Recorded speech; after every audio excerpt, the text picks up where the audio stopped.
It's great to have Senator Alex Antic back with us. Our first chat since the federal election on the 21st of May. How are you, Senator? I'm very well, thanks, Ricky, and thanks for having me back. Not a problem, always a pleasure, but different perspective now. You're in opposition after the federal election. Your reaction to the election result? Well, look, I'm disappointed, obviously, but I wouldn't say overly surprised. The news polls weren't shifting, and that's always indicative of the mood in the electorate, I think. In the 2019 election, we saw them edging closer and closer, and there's always that degree of margin of error, but in this case, they were pretty rock solid. And, as I've said a few times before, politics is so often not about the polls and all about the ear to the ground, what you're hearing. I saw it early on pre-poll booths. People weren't coming out with baseball bats, as we'd say, but they were certainly, you could feel that things had shifted a little bit from the last 3 years. So not an incredible surprise, not a resounding endorsement for the Labor government now either. I think a 3.2% swing to Labor, and what was most noticeable across the line was the small primary. Labor, I think, ended up with 32% of the primary. I think we ended up with 38%. So, look, I'm very, very positive, very hopeful of the future, and I think that we've got a really good opposition leader. I don't want to sound too much like a political hack on this stuff, but he's genuinely going to be good for the party and good for us in opposition, I think, Peter Dutton. Well, we'll talk about Peter Dutton in a minute, but you mentioned that low primary vote for the major parties. Is there a need, you would speak from a Liberal point of view, but maybe even for Labor as well, to just look to re-engage with voters and get that primary back up in terms of why they're looking elsewhere? Yeah, it was interesting to see that.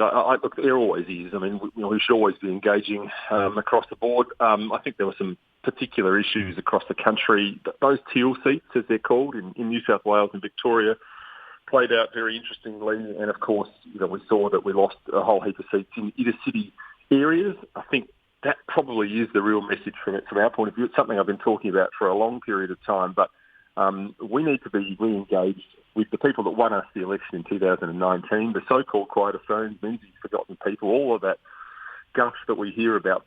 But it is true. Our message has got to come back to a true Liberal message. It's a conservative party, it's a centre-right party, and we've got to speak to those people.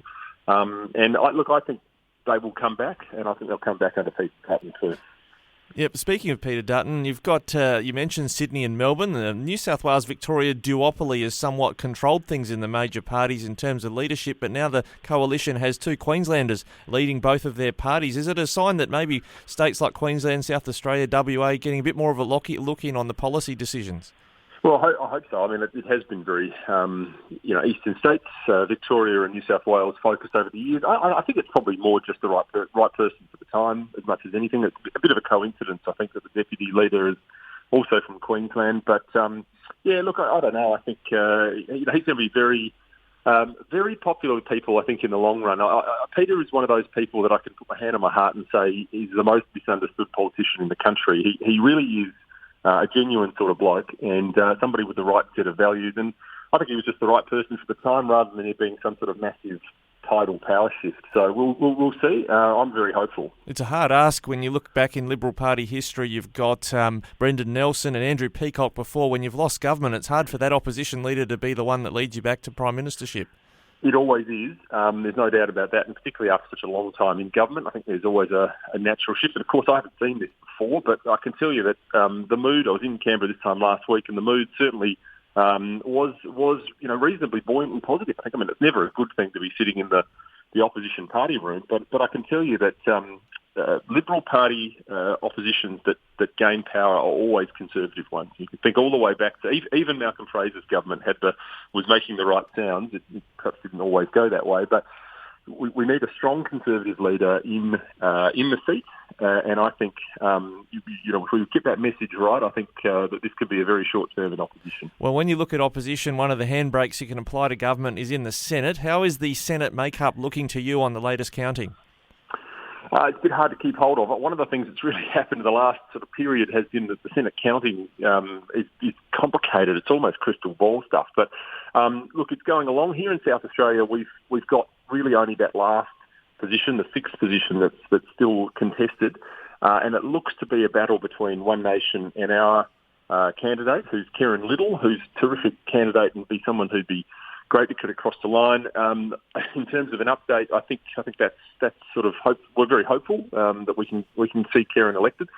In other states, they're still going on as well. I mean, Senator Amanda Stoker, who is also on a knife's edge with Pauline Hanson in Queensland. So, and that's absolutely line ball that goes sort of back and forward on a daily basis. So it's always a bit of a white knuckle ride. I certainly recall it at sort of 3 weeks or so of not knowing whether you'd be going back to your old job or going to the new one, and we're going to see those results pan out. But across the board, I think we've seen some interesting results. There's also the chance of a Queensland Green at one stage there, I think, as well. So it's always unpredictable, the Senate. I think the former Prime Minister Paul Keating called it unrepresentative swill, which was very unkind, and I don't necessarily agree with, but it's a different race, there's no doubt about it. There's a new dimension there by the looks of it, though. Like you mentioned, Queensland could elect a Green. They certainly in the lower house have elected a couple in the inner city seats, but they could have 12 senators, which is going to make it hard for whichever party of government wins government to get anything through the Senate without a nod from the Greens, or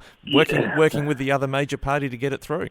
That's exactly right. And in fact, listeners will recall that this was the very reason that the changes were made to the voting rules back in, I think, 2016 in order to try and shift out. Now, it was a slightly different issue. At that stage, we were dealing with the genuine micro parties. And if you listeners also remember, people like Ricky Muir, the Motoring Enthusiasts Party. I've often been confused for Ricky Muir. I would never have guessed that.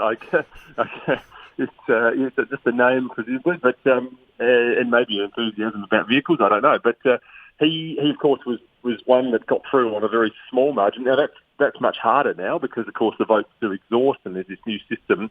But we're now seeing that the voting methods, the voting habits, are sort of putting an array of different candidates in there, and I think it's going to be a very interesting and delicate balancing exercise to get legislation through, and that's going to be a challenge. Well, they raised the high jump bar, if you like, for parties to get up above the Ricky Muir standard, but now it sort of seems to have delivered the Greens in large numbers because after all the bluster and the billboards from Clive Palmer and the like, and even with Pauline Hanson struggling to hang on to her own seat, it does look like there's sort of three parties in town apart from the exception of Jackie Lambie down in Tasmania. Yeah, that's right. She's got another representative up on the Jackie Lambie alliance. But no, you're absolutely right. There was a lot of noise. And look, I don't like to say to anyone I told you so, but there was a lot of frustration around about, matters of freedom, matters of liberty, medical autonomy and those sorts of things.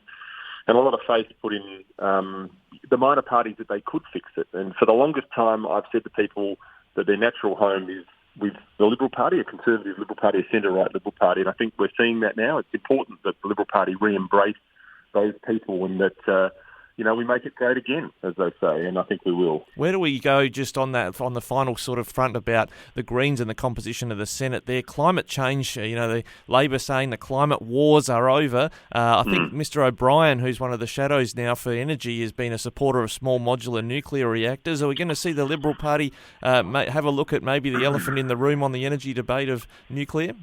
Well, it would please me no end, and we've talked about it many times before. The last 3 years have been doing whatever I can, whenever I can, to at least get that consideration for that prohibition in the Act, the Biodiversity Act, the Australian Protection Biodiversity Act, repealed. And I would love to see that be a policy platform of us. I think it's a no-brainer. It's all safe. It's all becoming more cost-effective. Small modular reactors are coming in, and all I'm saying is that there should be the ability for the market to choose whether it becomes totally cost-effective or not. I hope so, is my short-form answer to that, because, we're seeing gas prices going through the roof soon and shortages, and, nuclear power is right there. We've got something like a third of the world's uranium in this country, and we should be using it. And not to mention plenty of petroleum-based reserves on the coastlines around the nation as well. Plenty of those too, and there's no reason why we shouldn't be exploring those. And it's time to get serious about this. All right, Senator, we're out of time. Thanks for joining us again. We'll look forward to talking to you again soon. Thanks, Ricky. Appreciate it.